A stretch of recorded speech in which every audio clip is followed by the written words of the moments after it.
Hello and welcome to our YouTube channel guys. आज से हम स्टार्ट करेंगे साइनस के एमसीक्यूज़। हम स्टार्ट करेंगे टॉपिक वाइज एमसीक्यूज़ हमने लाए हैं और जो एग्ज़ाम्स आने वाले हैं 8 दिसंबर से, ये स्पेशली उनके लिए हैं।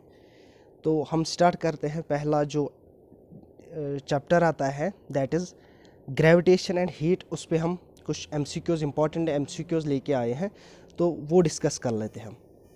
तो पहला जो क्वेश्चन है that is law of gravitation gives the gravitational force between options are the earth and a point mass only, the earth and the sun only, any two bodies having some mass, two charged bodies only. Gravitation force जो है ये किस किस के बीच में होता है हमें पता ही है। देखो, अगर हम देखेंगे ग्रेविटेशनल फोर्स किसके बराबर होता है, that is equal to G m1 m2 upon r square. ठीक है, this is the mass m1 and m2 denote the mass of two bodies and r is the distance between them। तो gravitational force वहाँ पे होता है जिसके पास मास होगा, तो कोई भी बॉडी जहाँ पे मास होगा तो वहाँ पे ग्रेविटेशनल फोर्स एग्जिस्ट करेगा। तो आंसर क्या आएगा, any two bodies having some mass. Move to the next question. Universal law of gravitation was given by. Universal law जो है ग्रेविटेशन, ये किसने दिया था हमें पता ही है, ये दिया था न्यूटन ने, तभी हम इसको बोलते हैं Newton's law of gravitation. SI unit of acceleration due to gravity. इसका एसआई यूनिट क्या है, एक्सेलरेशन ड्यू टू ग्रेविटी, इसको हम डिनोट करते हैं जी से, और इसका यूनिट होता है, चूंकि एक्सेलरेशन है तो मतलब वही यूनिट होगा जो एक्सेलरेशन का है, तो वो आएगा मीटर पर second square. Hence option C is correct. ठीक है, okay. Move to the next question. Gravitational force is always attractive in nature, repulsive in nature, may be वो नन। ग्रेविटेशनल फोर्स जो है ये ऑलवेज अट्रैक्टिव इन नेचर है, ठीक है, repulsive नहीं है, always attractive in nature. Value of acceleration due to gravity is same on equator and poles, least on poles, least on equator, increase from pole to equator. देखो, हमें पता ही है कि मतलब जो ग्रेविटी का वैल्यू है ऑन अर्थ ये डिफरेंट होता है। Suppose this is an earth, तो ये इक्वेटर है, ठीक है, और यहाँ पे for example this is pole. हमें पता ही है कि पोल्स पे मैक्सिमम होता है ग्रेविटी और इक्वेटर पे क्या होता है, मिनिमम। ठीक है, सेम ऑन इक्वेटर ये ऑप्शन तो नहीं आएगी। लीस्ट ऑन पोल्स, क्या पोल्स पे कम होता है, ये भी नहीं आएगा। लीस्ट ऑन इक्वेटर, हाँ मिनिमम होता है इक्वेटर पे। Increase from pole to equator, क्या ये पोल से इक्वेटर इंक्रीज होता है, नहीं, एक्चुअली इक्वेटर से पोल तक इंक्रीज होता है, क्योंकि मिनिमम से मैक्सिमम। तो डी ऑप्शन भी नहीं आएगा, करेक्ट ऑप्शन क्या है, C, least on equator. Atmosphere is held to earth by, इसका आंसर सीधे आएगा ग्रेविटी। ठीक है, now move to the next question. Acceleration due to gravity on earth depends upon, acceleration due to gravity किस, acceleration due to gravity on earth किस पे depend करता है, mass of the body, mass of earth, shape and size of body, volume of body. It only depends upon the mass of earth, क्योंकि acceleration due to gravity G is equal to universal law of constant G m upon r square, where m denotes the mass of earth or mass of planet and r denotes the radius of that planet। ठीक है, तो ये answer आएगा mass of earth। The earth and the moon are attracted to each other by gravitational force। The earth attracts the moon with a force that is more than that exerted by the moon, less than that exerted by the moon, same as that exerted by the moon, not related to that exerted by the moon। For example, this is an earth और ये moon है, ठीक है, earth and moon, इसका भी मास है, अर्थ का भी मास है और मून का भी मास है, तो यहाँ पे ग्रेविटेशनल फोर्स एग्जिस्ट करेगा। ये बोल रहा है कि अर्थ मून को अट्रैक्ट करता है gravitational force, for example that force is F1, और सिमिलरली मून भी अर्थ को अट्रैक्ट करता है। ठीक है, यहाँ पे भी ग्रेविटेशनल फोर्स एग्जिस्ट करेगा, that is let that force be F2। अब ये क्या बोल रहा है कि क्या F1 ग्रेटर देन होता है F2 से, क्या F2 ग्रेटर देन होता है F1 से, क्या बराबर होते हैं, या कोई रिलेशन नहीं है। यहाँ पे क्या होता है, F1 is equal to F2। Gravitational force जो दो बॉडीज के बीच में होता है ये इक्वल होता है, क्योंकि Newton third law of motion, to every action there is equal and opposite reaction, मतलब आएगा same as that exerted by the moon. ठीक है, देखो यहाँ पे क्या होता है, if this is earth, this is moon, earth इसको अपनी ओर खींच रहा है, gravitational force F1, let the force be F1, and moon भी अर्थ को अपनी ओर खींच रहा है, late the force be F2।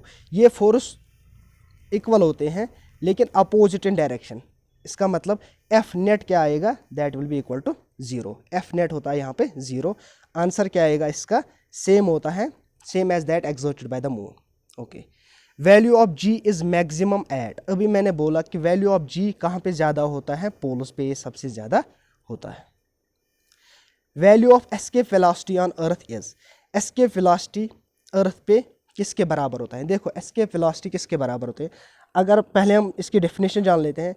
If this is an अर्थ, ठीक है, अर्थ के अराउंड एक फील्ड होता है जिसको हम बोलते हैं gravitational field, gravitational field.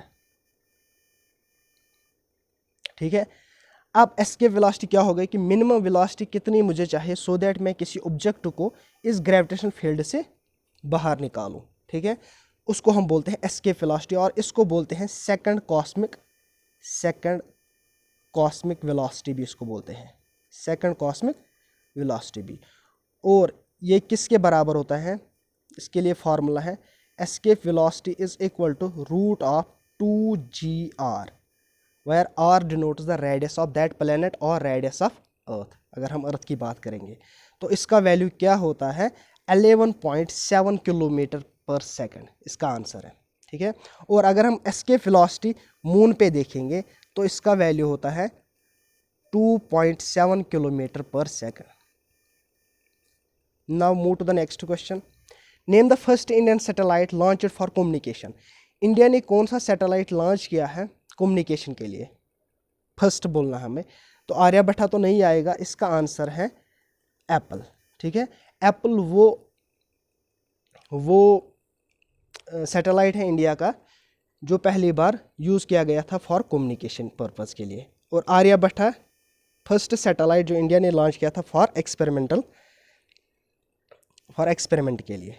Okay, now move to the next question, name the device used to measure hotness और कोल्डनेस ऑफ एन ऑब्जेक्ट। कौन सा डिवाइस यूज़ हम करते हैं जिससे हम किसी ऑब्जेक्ट का हॉटनेस और कोल्डनेस मेजर करते हैं, तो वो थर्मोमीटर है। ठीक है, थर्मोमीटर को किसने इन्वेंट किया था, गैलोली ने।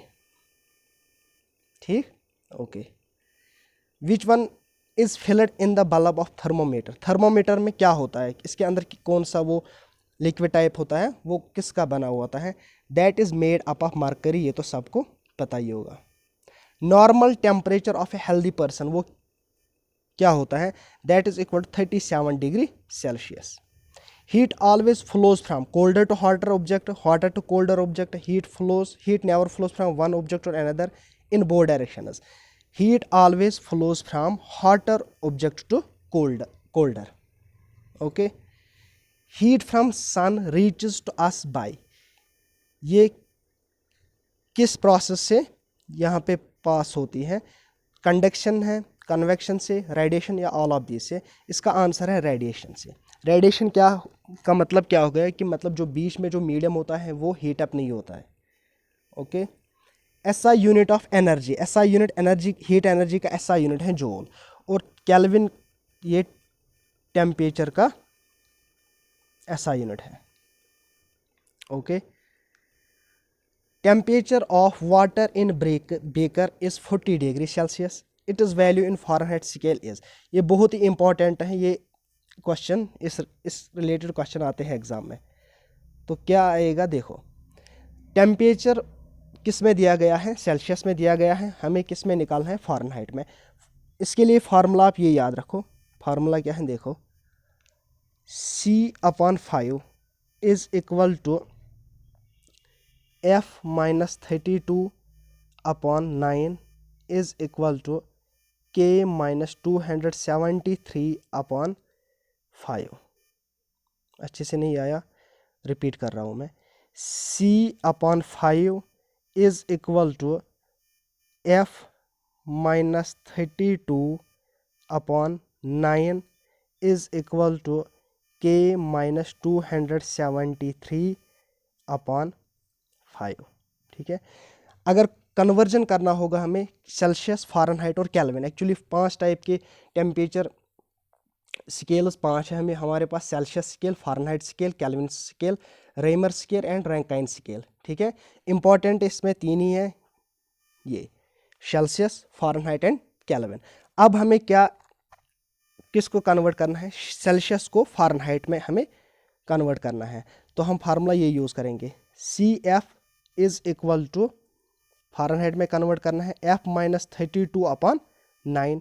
C का वैल्यू है यहाँ पे 40, तो C का वैल्यू देंगे हम 40, 5 1s are 5 8s are 40, 9 8s are 72 is equal to, तो ये क्या बन जाएगा, 72 is equal to F minus 32, ठीक है। अब F का वैल्यू निकालना है तो मैं इसको यहाँ ले आऊँगा, ये बन जाएगा 72 plus 32 is equal to F is equal to 104।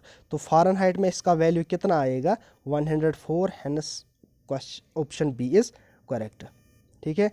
Homework आपके लिए, इसका आंसर मुझे बताओ। क्वेश्चन ये है, convert 98.6 degree Fahrenheit into kelvin. Okay, that is enough.